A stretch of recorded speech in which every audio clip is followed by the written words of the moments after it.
Good afternoon. It's for us a little bit of history today. 27 and a half years ago, almost to the day, I started business radio in South Africa. Those days you had to do a deal with a distributor, and our first distributor was the SABC. Then we went to 702, and then we bought a big stake in Classic FM, turned that around, back to the SABC. Whew, it was quite a journey. Today, we have our own distribution channel, which you're listening to now. More than 300,000 people who engage with BizNews in various ways through YouTube, X or Twitter, Facebook, LinkedIn. And that's what we're doing today, is bringing you a brand new BizNews briefing every evening from 5 o'clock.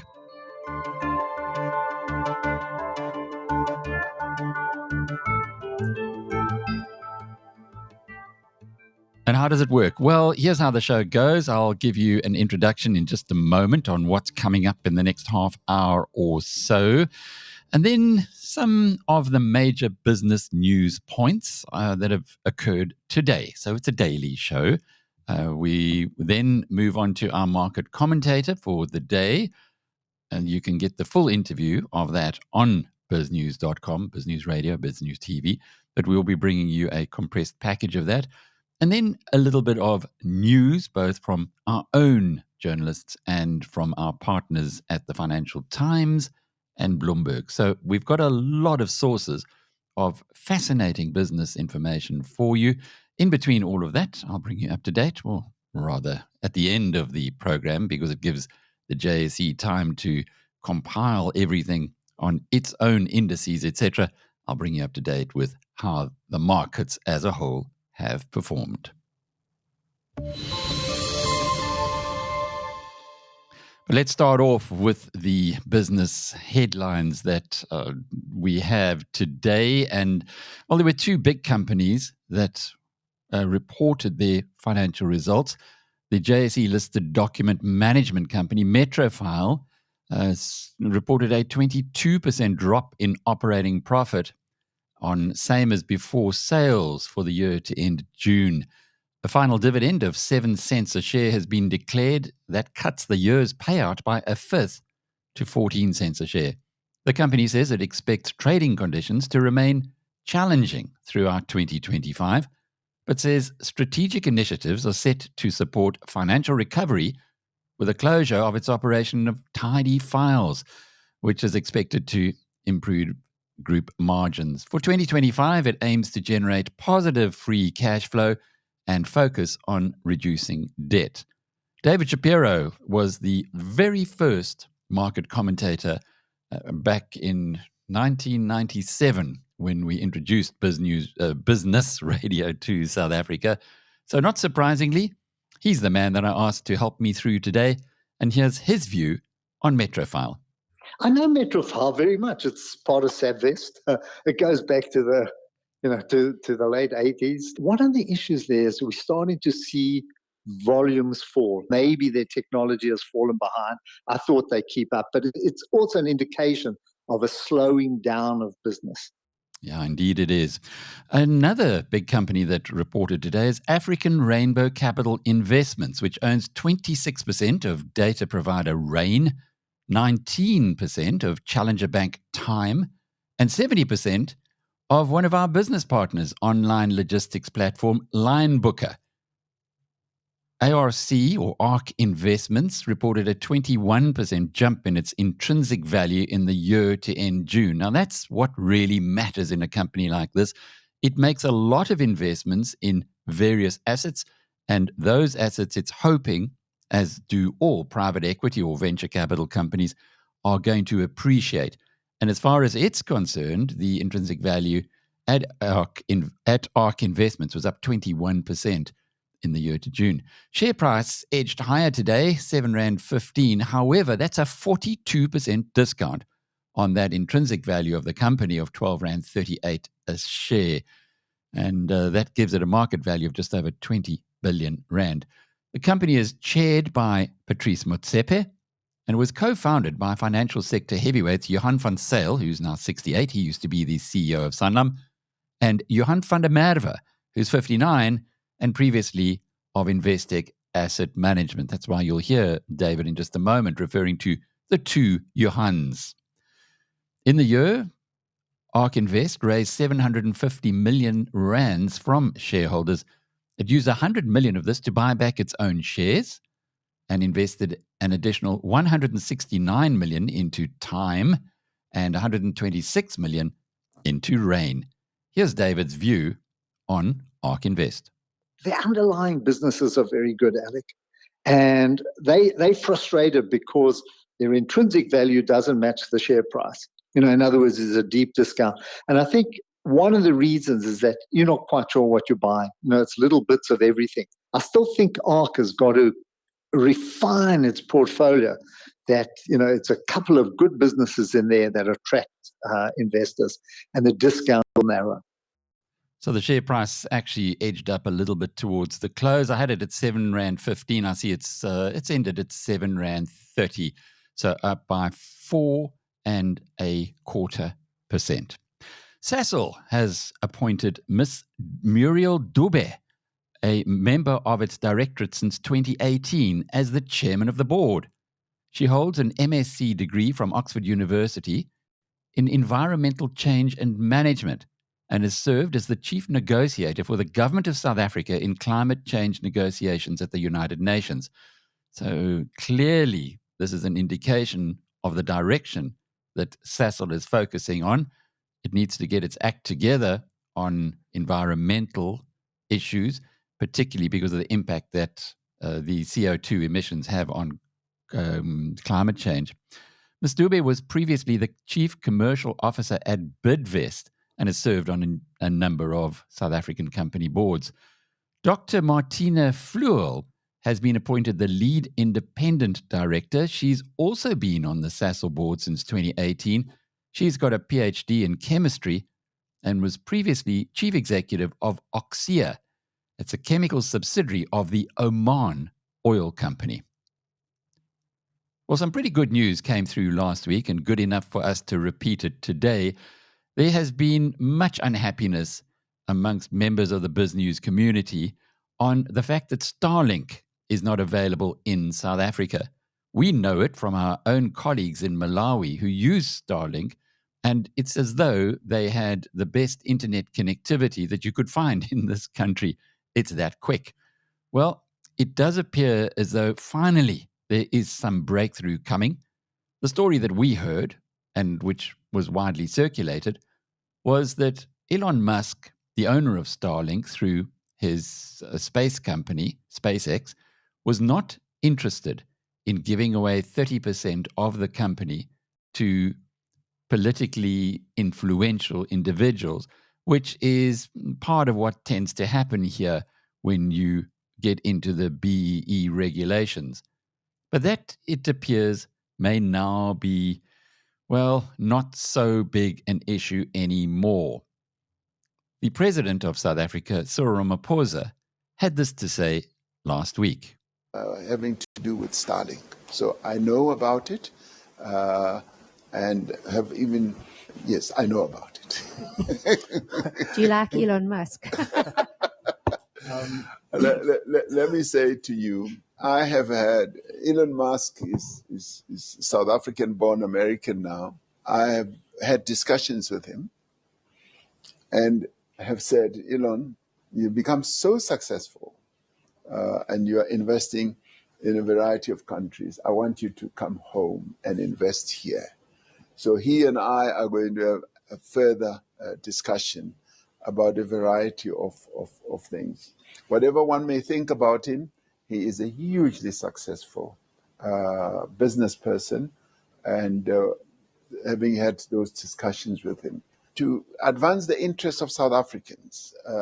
He runs widespread businesses, and in many ways he's already invested in South Africa through his X online process, which used to be Twitter. So he's already present in our lives as South Africans.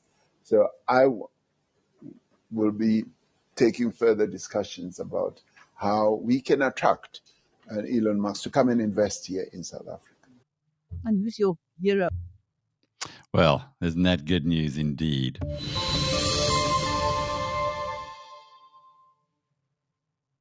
So on to our market commentary for the day. As mentioned earlier, David Shapiro was my sidekick for many years when we introduced business radio into South Africa. From Monday to Friday at 6 o'clock, the two of us would gather. No matter where he was, he would somehow make an opportunity to get into the studio. And those studios started at the SABC. Then they moved to President Place. Then we moved to the upmarket area of Melrose Arch. And literally for 15 years, it was our privilege to share business news with South Africa on a variety of radio stations. So this being a whole new era for BizNews and a return, I guess you could call it, to my roots, who better than Uncle David? I can't really call him that because he sounds like he hasn't aged a day in the last 27 years. But who better than Dave Shapiro to give me the honor of his company today? He is South Africa's favorite stockbroker, and he is very, very bullish. Now, this is an interesting point because David has seen it all. He's been watching markets for over half a century.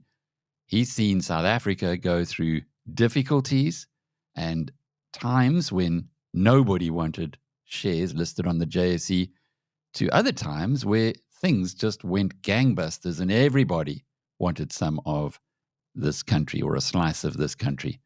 Right now, Mr. Shapiro is moving in very, very much the bullish direction. And that's so interesting because it confirms the message that we had at the BizNews conference on Thursday. But let's pick up with David. Are we going into a bull market? There's no doubt about that. Global bull market. I think what we forget, and I'm just giving a quick global perspective, we've had 4 years of very difficult markets in which interest rates globally have gone up dramatically. The only thing that kind of offset it or cushioned it was an event in November 22 with the release of ChatGPT, which put a different perspective on the market. But if it wasn't for the release of artificial intelligence, of the money that was spent there, we would have gone through 2.5, 3 years of very difficult markets, dragged down by high interest rates and the impact that it had not only on businesses, but consumers. But what's happened now, that's been reversed. From probably Wednesday when the Fed meets to our meeting on Thursday, we're going to start a succession of interest rates, which could go on right through to the end of 2025. And when rates come down, Alec, then markets go. So I think we're going into a very strong phase of equity markets and probably bond markets as well. It's an interesting point you make there because over the long term, when interest rates start dropping is the time you should be owning shares. Exactly. The reason is obvious because I think it's number one, confidence. You'll see that from once rates go down and confidence returns into an economy, mainly because people are getting more money in their back pocket and they start to spend it. Also, companies are not dragged down by interest rates. I was looking at Growth Point results the other day. You know, when you're paying interest rates, it's almost impossible to make ends meet. But the prime rate's 11.75%. And no business can survive if you're borrowing money at those kind of levels. So we need rates to come down dramatically. You know, it's the same kind of thing in the United States where rates are, over 5%. So it's very difficult for businesses to move forward. And therefore, when rates start coming down, it's a big driver of economic growth. How confident are we that interest rates will be cut on Wednesday in the United States and then triggering similar cuts around the world? It's not a debate of whether they will be cut. It's the rate at which they're going to be cut. The big debate, is it going to be 50 points? Is it going to be 25 points? And the camp that believes that the Fed has got a dual mandate, which is not only inflation, it's also employment. And the labor market in the US is starting to feel the pressure. It's slowing down. And you don't want it to slow down too much, that you bring about a recession. So you will find there are two camps. Those who believe a 50-point is necessary. It's almost 60% of views that it would be 50 points. The others is it could be 25 points. So whatever it is, it doesn't matter. If it's 25 this meeting, it'll be another succession of 25 points right through to the end of 25, where the general view in the US is that rates could come down by as much as 2.25%, 225 basis points of that, which will make a huge difference to spending and confidence in the US. And we will follow suit. We need to come down dramatically. We need a lot more than 225 points. I think a good 4 or 5% down here. So, what are you expecting on Thursday in South Africa, given that the Fed is going to make their decision on Wednesday? I hope they change their minds. I hope the Fed is 50, and I hope we're more than 25. Because I think that in South Africa, I'm in the camp that we need growth. We really need something to kickstart this economy. And I think it is almost, in my view, tokenism. And I think sometimes the Reserve Bank needs to be a little bold in understanding what the underlying economy is doing. We need it, Alec. We need it here. And you pick it up in the results. I know that markets are running ahead and share prices are picking up, but that's one part of the equation. The other part is the actual real economy, where people are under huge pressure in terms of just making ends meet. So I'm hoping that the Reserve Bank's a little bold and goes beyond just 0.25%. We had the first BizNews investment conference on Thursday. We did have Piet Viljoen and Cy Jacobs, and their message was very clear. It was, watch out in the United States. There's certain stocks there that are very toppy, but South Africa is offering great value, and particularly what they call small and mid caps. Maybe you can just unpack what that means, small and mid caps, and then indeed, if there are any views of theirs that you would share. I think we're all going to benefit. I don't share the view that America is going to come down, because you will find the market continuing upward. Even though you might find a derating, if I can explain that, it means that a lot of these companies, the tech companies that have led the way, and I think are still going to be relevant for the next decade, simply because they have so much power and so much money. What might happen, Alec, is that they might not increase at the same pace that they have, but I don't think they're going to fall over. And I think where Pitt and Cy are right, yes, there will be a shift towards other businesses that will catch up. But you've got to know which other businesses are going to catch up, because things have changed from COVID. Just to give you a view on that, without taking up too much time in this conversation, American beer sales were down to a 43-year low. And why? Because habits have changed. So before we start making predictions, we've got to understand how things have changed in the world and which companies are now going to benefit. This could be a subject of a whole discussion.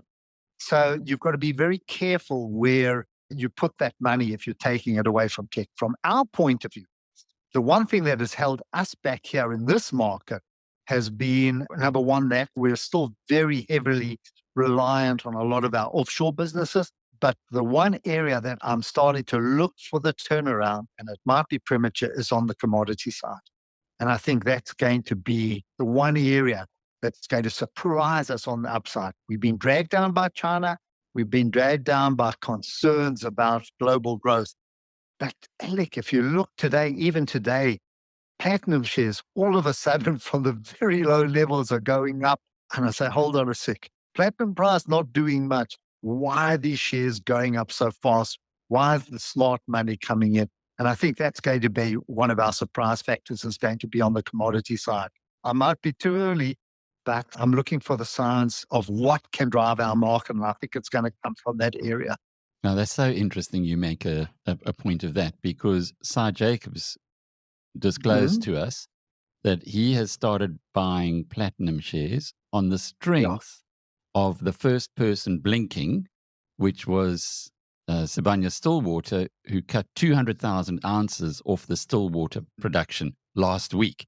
And he said it's been like all of the platinum companies have been looking at each other and seeing the prices fall, but nobody has reacted and cut their output to improve the price.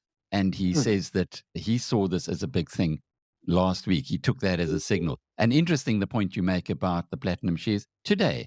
Anglo Platinum up again. And we're seeing some of the other precious metal stocks going too. So are you nibbling in there, David, given that these shares are down at multi-year lows? I haven't started yet. I still think there's plenty of time to make that decision. I think that what will happen, if I looked at China today, the numbers coming out of there are really poor. And that economy is a bit slowing down. But I think we're going to see stimulus coming there. I think the authorities there, the government there has to do something. And I think once the market gets a whiff of that and it starts coming through, the iron ore price, which is in the low 90s now, which is a very low level, it's normally a level from which it bounces. We're talking about platinum. Copper. Remember when BHP made the bid for Anglos? Copper was 11,000. It's now down in the 9,000s, early 9,000s. So I think all of these things will come right in a global economy that is starting to pick up. And Alec, you said markets are made of swings and roundabouts and ups and downs. No one rings the bell and says to you, phones you up and Alec and says, Alec, I think it's time for you to buy. It happens so fast. You know what I mean? And it happens with immense speed. So you've got to be, when you start to see these signals, then you've got to make the commitment. And I'm very bullish for the next couple of months. Next couple of months starting and then into 2025. I can remember there were times in our journey where I used to call David the Raging Bull, and named after a movie that was quite popular at the time, starring Robert De Niro. Well, he was about as close to a raging bull on South African shares as you can imagine in that conversation today. You can get the full interview. It runs for, well, at least double from the time that we've just listened to on BizNews Radio or BizNews TV. So that'll be up at 5:30 this evening. We wanted to give the first bite to the BizNews briefing, of course. A couple of points just to pick up on there. At the BizNews conference last Thursday, Sean Pesh, who was out from the UK, recommended a stock called Molson Coors. Now, the share price, Molson Coors is a beer company, and the share price is down 11% this year. Sean, being one of the best asset managers in the world, is on the lookout always for special situations and for very cheap companies or companies whose shares are very cheap. And in this case, what makes it more interesting for South Africans is that Molson Coors is run by mostly a top management from the old SAB Miller. It used to be part of SAB Miller. In fact, you might recall Miller Lite, a very popular beer, which was part of SAB Miller. They had to sell it off, and indeed had to sell off the whole of Molson Coors when the deal was done with the Brazilians. And as a consequence of that, SAB Miller might be no more, but the spirit lives on in this North American company. It is one definitely to go and have a look at. And Cy Jacobs, who was referred to a few times in that program, is one of the top money managers in South Africa. He's the co-founder of 361 Asset Management, and a man who graces us with his presence at most BizNews conferences. And sure, are we glad that he does. Talking about the conference, the weekly conversation, the Sunday show, as they call it, between my colleague Chris Dane and the inimitable political commentator Neil de Beer, who is a politician himself, the president, I think it is, or chairman anyway, the leader of the United Independent Movement, have a lot to talk about. And indeed, they were both at the conference on Thursday and spent the full day there. Now, that is one of the most popular videos that you can look at on BizNews TV on YouTube. Unlike this, which is audio only, that one has got pictures all the way through. But they've introduced a new concept of the dud of the week and the hero of the week. Now, I'm not going to tell you who Neil says the dud is, but the hero was one of our most popular presenters of keynotes at the BizNews conference. And I think you're going to find Neil's thought on this rather interesting. Of the week, Neil.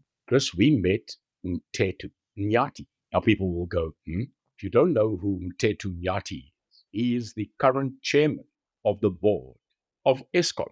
And I think today, Chris, we've just gone over 170 days without load shedding. So this week at the BizNews Investment Conference, where you and I attended in glory, we meet Mteto Nyati. Now, this man was kind of, I think, for a lot of people in the shadows. You don't speak much of Mteto Nyati, but the revelation in person that this man gave about the changes that he and the board, and a very humble man, takes no credit, doesn't want to be in the media, but sat there for an hour telling us why there is now success at Eskom. This man, by the way, has a legacy that speaks for itself. He worked for Bill Venter's group, Altron, and he changed that company in 2 years. He was, and that's where I met him, the leader of Microsoft in South Africa. So when I was busy at the African Union building up a system for the economic change of the continent, we dealt with Mteto Nyati as support system to our IT.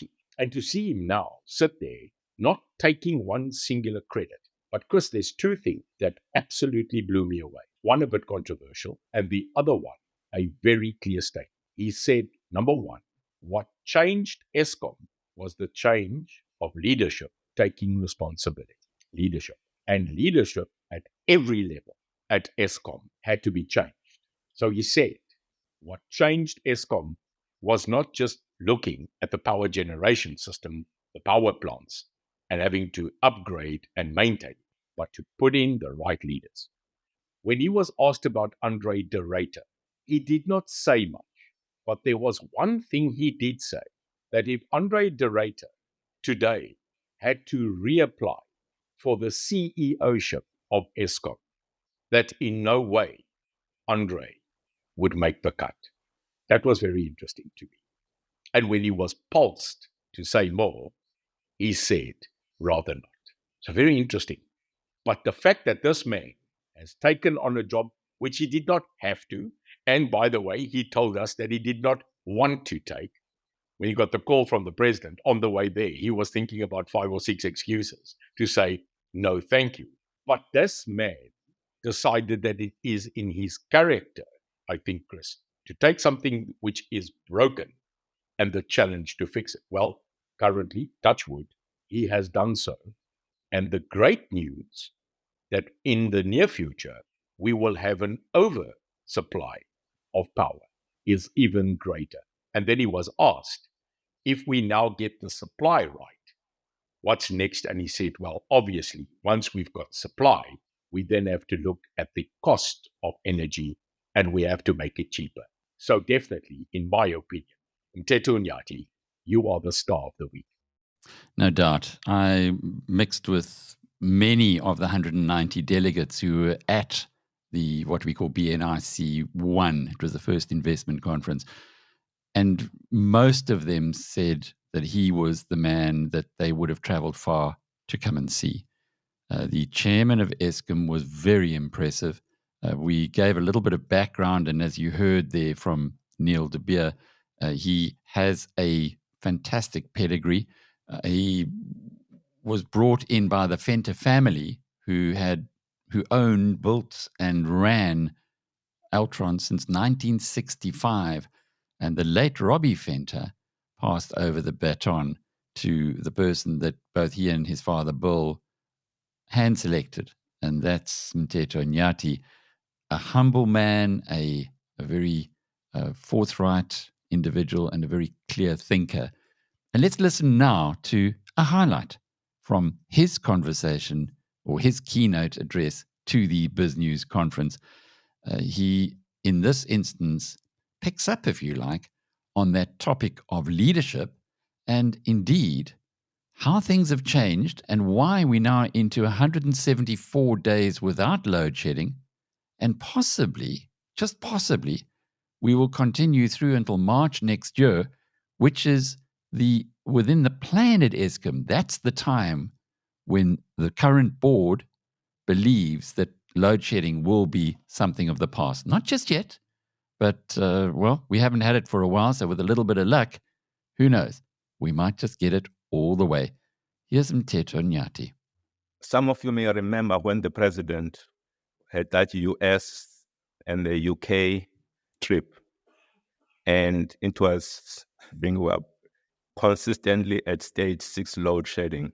And all of us in South Africa said, what the hell is this president of ours doing, going out there having a good time whilst we're having load shedding here? So there was a lot of pressure from all of us as South Africans saying he must come back and start to deal with this problem. So he cut his visit short, and he came back here. He landed on a Thursday. The following day, I got a call. The president, of course, is not my friend. So when you get a call, you realize that must have something to do with the fact that there's this load shedding and why he cut his trip short. You had to create some scenarios in your own head, and I realized that I'm sure he wants me for something, and I'm going to say no to that thing. Whatever that thing, if he is saying, I'm going to say no. But I need to say no in a way that is respectful. He made a mistake by saying, can we meet the following day? So we met the following day. Indeed, during the meeting, he confirmed what I thought, which was really, he wanted me to run Eskom, to replace Andre.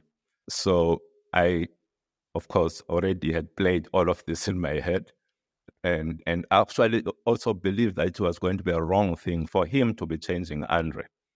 So I convinced him that, look, I don't think this is the right direction.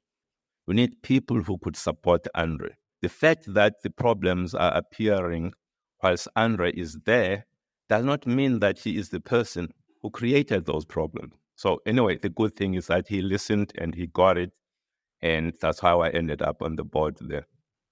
So I truly believed then that Andre was the right person for the job, and I joined the board to be part of the people that support him.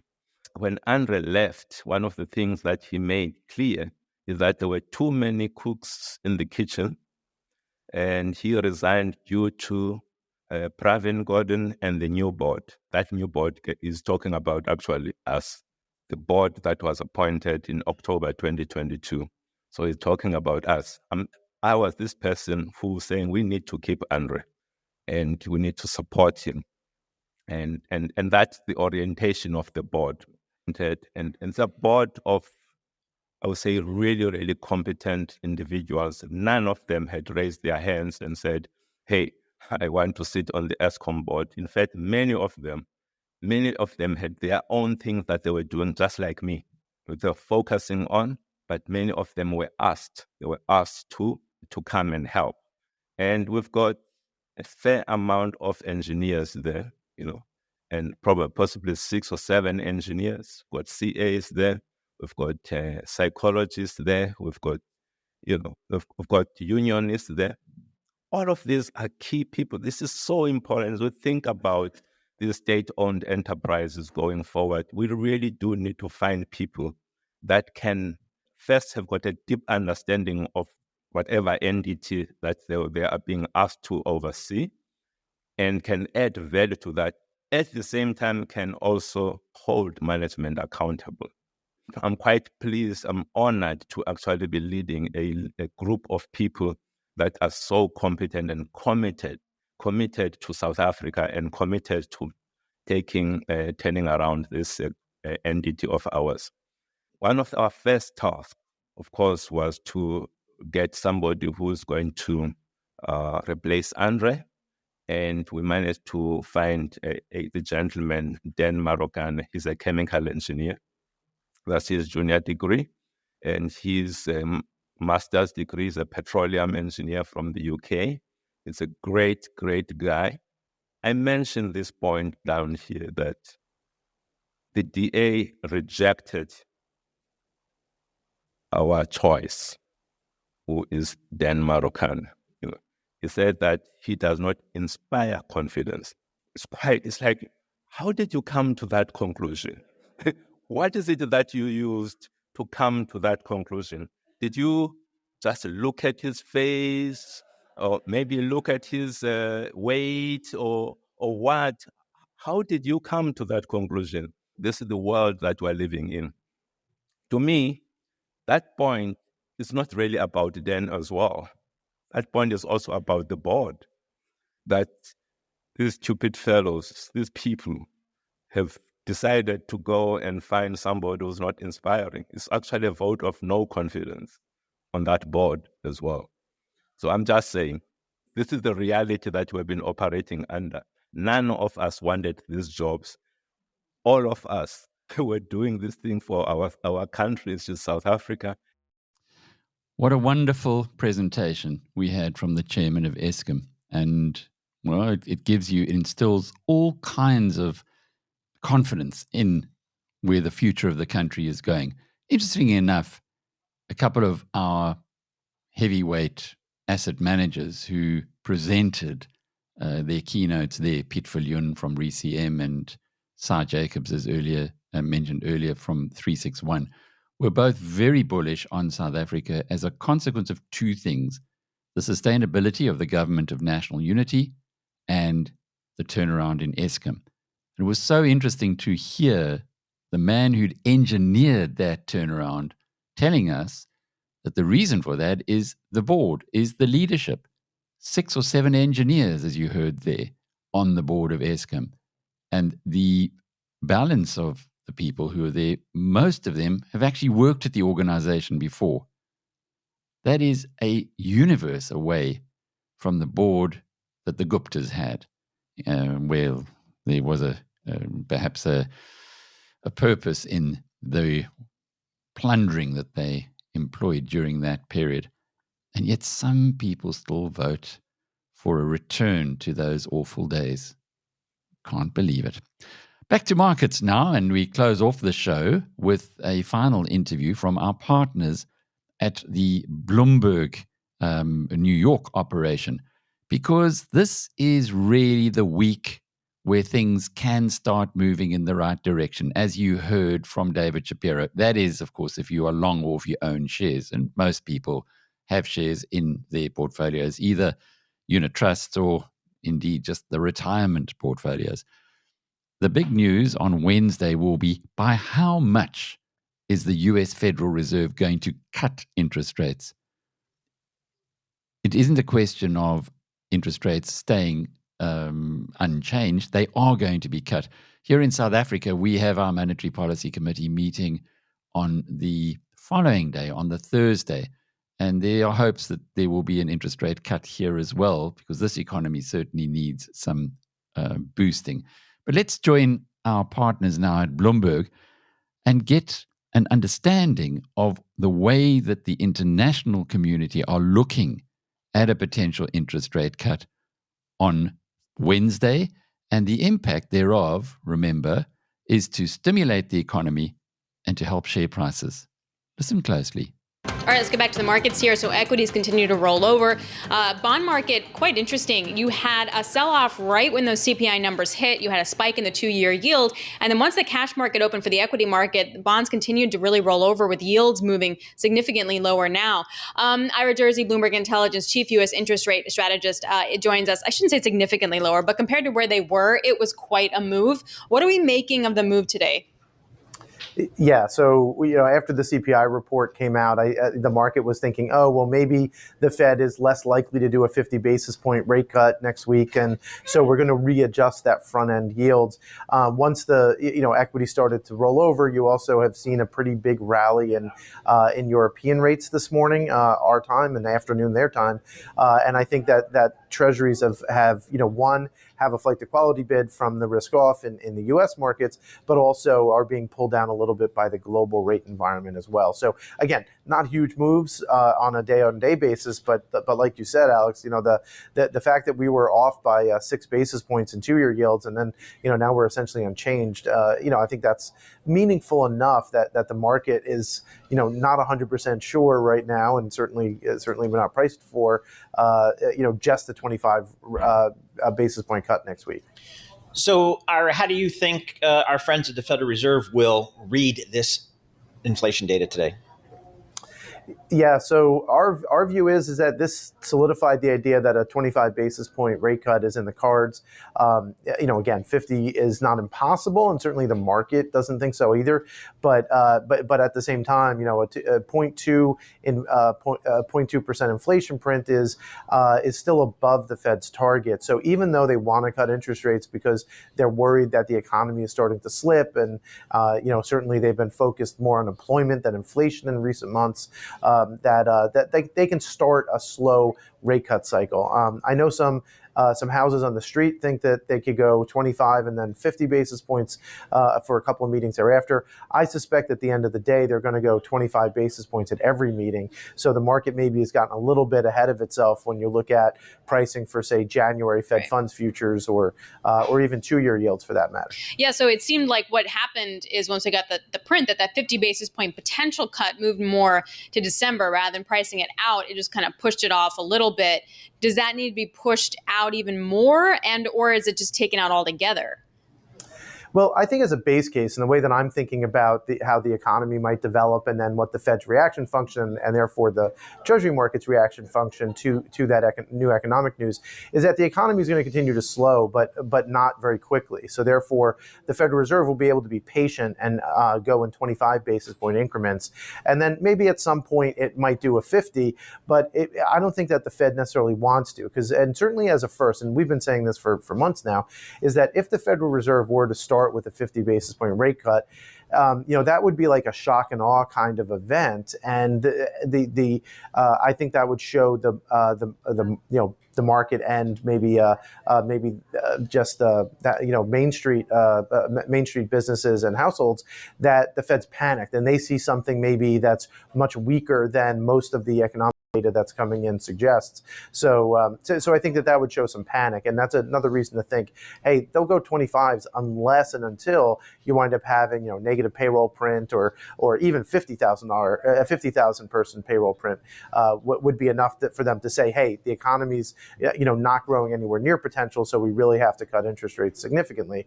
But until we get to that point in the data, I think that the Fed's going to go 25 basis points. And look, this is all like short-term interest rate trader minutia, quite frankly. And I think for the broader markets, you have to say, okay, the Fed's in easing mode. The question is how fast and how far, not necessarily are they going to be cutting rates. Ira, about 30 seconds left here. The election, the Treasury market. I don't think I heard the yield curve mentioned last night at the debate, but how do you guys frame out kind of the political risks here? Yeah, so we put out we put out a note on what we thought the big impactful things for the Treasury market will be based on the election. Most of those are not expecting a big reaction on election day one way or the other, but nuanced things like who's the next Fed chair going to be. That's going to matter. If President Trump wins election again, it won't be Powell.